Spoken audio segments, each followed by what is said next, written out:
हाँ भाई, अकाउंटिंग को क्लियर करना चाहते हो तो आज की वीडियो में हम लोग अकाउंटिंग को क्लियर कर देंगे। अकाउंटिंग को क्या करना है जी? अकाउंटिंग को क्लियर करना है। तो ये लो जी, अकाउंटिंग को क्लियर करने के लिए हमें 5 चीजों की जरूरत होती है। उन 5 चीजों को आज हमने क्या करना है? क्लियर। वो 5 चीजें कौन कौन सी हैं? तो ये देखो जी, ये वर्ड ही बता रहा है वो 5 चीजें कौन सी हैं। सबसे पहले हमने क्लियर में सी है तो वो है कैपिटल। हमने अकाउंटिंग में कैपिटल के बारे में जानना है। फिर क्लियर में L stand for liability, liability को जानना है। फिर हमारे पास ई है, हमें अकाउंटिंग में जानना है एक्सपेंसेस को। फिर उसके बाद हमारे पास ए है, वो है एसेट्स, हम एसेट्स के बारे में जानेंगे। और फिर जो आर है वो है रेवेन्यू, वो है रेवेन्यू। इन 5 चीजों को हमने क्लियर करना है। तो इसको बहुत ही आसानी के तरीके के साथ करेंगे और ऐसे करेंगे कि आपको लाइफ टाइम कभी अकाउंटिंग तंग करने वाली नहीं है। तो सबसे पहले बात करते हैं, हमारे पास जो पहला क्लियर का वर्ड है वो है C. C stand for capital, C stand for capital. Capital किसे कहते हैं जी? कैपिटल कहते हैं सरमाए को। कैपिटल किसे कहते हैं? सरमाए को। कैपिटल कहते हैं सरमाया। इसकी डेफिनेशन क्या है? द अमाउंट और things invested by owner to start the business. कारोबार का मालिक अपने कारोबार को स्टार्ट करने के लिए जो पैसा या चीजें लेकर आता है उसको क्या बोलते हैं अकाउंटिंग में? हम बोलते हैं अकाउंटिंग में उसे कैपिटल। फिर क्या है जी? L. L stand for liability, L stand for liability.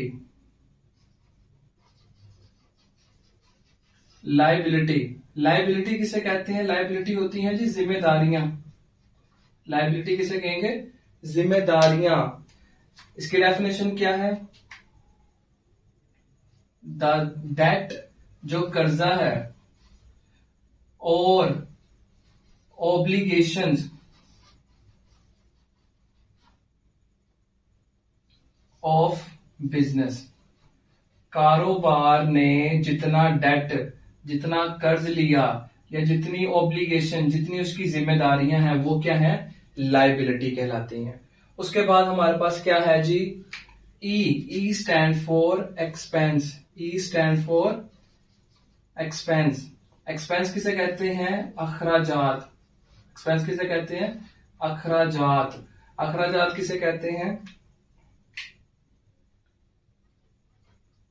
Expense कहेंगे the cost of goods and services, the cost of goods and services used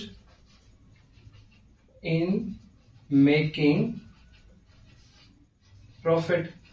profit कमाने के लिए जो आपने कॉस्ट, जो आपने पैसे लगाए हैं उसको हम लोग क्या बोलेंगे? एक्सपेंसेस। उसके बाद है सबसे इंपॉर्टेंट चीज जो है एसेट्स।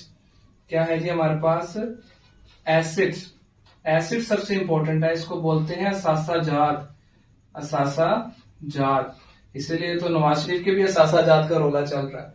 असासा जात एसेट्स किसे कहते हैं? इसकी डेफिनेशन है the things owned by business। वो तमाम चीजें जो कारोबार की मलकियत होती हैं वो उसके एसेट्स कहलाते हैं। जैसे अगर कारोबार के पास गाड़ी है तो वो उसका एसेट्स है। कारोबार में अगर उसके पास कैश है तो वो उसका एसेट है। जिस भी चीज के मालिक आप होते हो वो आपके एसेट्स हैं। और लास्ट वन पे हमारे पास आता है रेवेन्यू। क्या आता है? रेवेन्यू। रेवेन्यू किसे कहते हैं? इसका दूसरा नाम है इनकम। इसका दूसरा नाम है इनकम, मतलब आमदनी। इसकी डेफिनेशन क्या है? इट इज द प्राइस, ये वो कीमत है, प्राइस ऑफ किसकी, गुड्स एंड सर्विसेज की, goods and services which is provided to customer। ये क्या है, ये price of goods and services है जो कस्टमर को प्रोवाइड की गई है। जो आप कस्टमर को चीजें प्रोवाइड करते हो वो आपकी क्या कहलाती है, आमदनी कहलाती है। आपने उसको जो सर्विसेज प्रोवाइड की या चीजें प्रोवाइड की, उसके बदले में जो आपको पैसा मिला वो क्या है, रेवेन्यू। अब ये जो कैपिटल, लायबिलिटी, एक्सपेंस और एसेट्स और रेवेन्यू है, इनकी एक बेसिक नेचर है।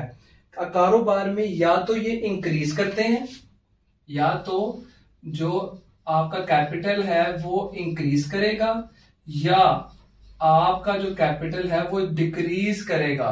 तो आपने याद रखना है, जब ये इंक्रीज करता है तो इसको क्या करते हैं, और जब डिक्रीज करता है तो क्या करते हैं। जब भी आपका कैपिटल इंक्रीज होगा आप उसको क्रेडिट कर दोगे, और जब भी आपका कैपिटल डिक्रीज होगा आप उसे डेबिट करोगे। अब आप कहोगे सर ये क्रेडिट और डेबिट क्या है, तो ये देखो जी, सी आर का मतलब है, सी का मतलब क्रेडिट और आर का मतलब रिप्रेजेंट, और डी आर का मतलब है डेबिट रिप्रेजेंट। अब जैसे हम मैथ्स में प्लस या माइनस करते हैं तो डेबिट और क्रेडिट सिर्फ साइंस हैं। हम अकाउंटिंग में ये नहीं कहते ये चीज प्लस है या माइनस है, हम इसको बताएंगे ये चीज डेबिट है या ये चीज क्रेडिट है। तो debits and credit are just the sign used instead of plus and minus.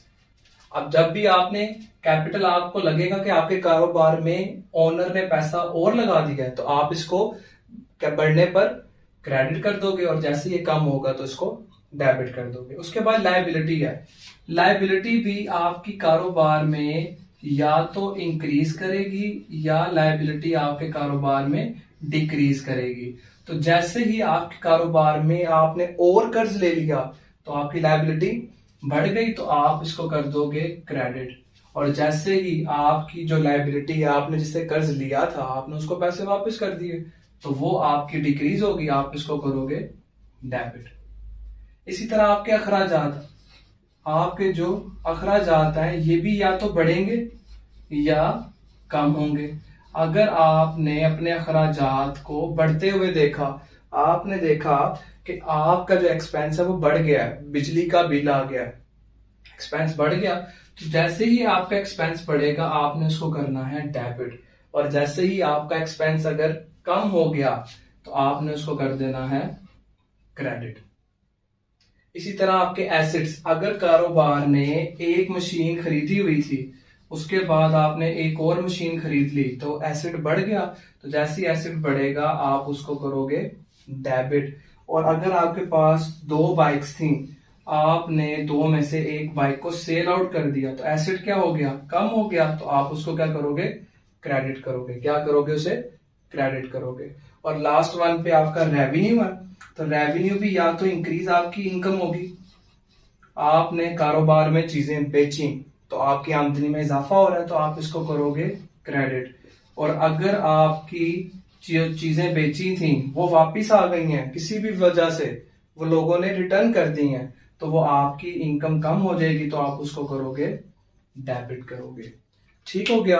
तो हमने 5 चीजें पढ़ी हैं जिसको क्लियर करना था। C for capital, L for liability, E से एक्सपेंस, A से एसेट्स और R से रेवेन्यू। अब ये 5 चीजों को याद करने का तरीका क्या है, तो ये देखो जी, अकाउंटिंग में इन 5 लोगों की फैमिली है। इन फैमिलीज में आप अगर देखो कि जो एसेट्स हैं या जो आपके एक्सपेंसेस हैं, ये इन दोनों की सेम नेचर है, इन दोनों की सेम नेचर है। जब भी ये इंक्रीज करते हैं तो ये डेबिट होते हैं, और जब भी ये डिक्रीज करते हैं तो ये क्रेडिट होते हैं। ठीक है, तो जब भी ये बढ़ेंगे तो आप कहोगे डेबिट, और जब भी ये कम होंगे तो credit. On the other hand, जो आपके पास लायबिलिटीज हैं, या आपके पास रेवेन्यू है या आपके पास कैपिटल है, इनकी भी नेचर सेम है। जैसे ही इन तीनों में से कोई भी चीज बढ़ती है तो वो होती है क्रेडिट, और जैसे ही वो कम होती है तो वो चीज क्या हो जाती है, डेबिट। तो याद करने के लिए आपके पास यहाँ पे ये दो भाई हैं, ये टू ब्रदर्स हैं, इनकी नेचर सेम है भाई भाइयों की, कि जब भी बढ़ेंगे तो क्या होगा, डेबिट ही होगा, और जब भी कम होंगे तो क्या होगा, क्रेडिट ही होगा। ये उनकी थ्री सिस्टर्स हैं, तीन बहनें हैं इनकी, इनकी नेचर भाइयों से बिल्कुल मुख्तलिफ है। जब ये तीनों चीजें बढ़ती हैं तो क्रेडिट होती हैं, और जैसे ये कम होंगी तो ये क्या हो जाएगा, डेबिट हो जाएगा। तो आपने इनको याद कर लेना है, इनको मेमोराइज कर लेना है। ये 5 लोगों की फैमिली है, 2 भाई एसेट्स और एक्सपेंस, जब भी बढ़ेंगे तो डेबिट, और 3 बहनें इनकी लाइबिलिटी, कैपिटल और रेवेन्यू, जैसे ही कम होंगी तो क्रेडिट। ये याद करोगे तो ये भी याद हो जाएंगे, ये याद करोगे तो ये याद हो जाएंगे।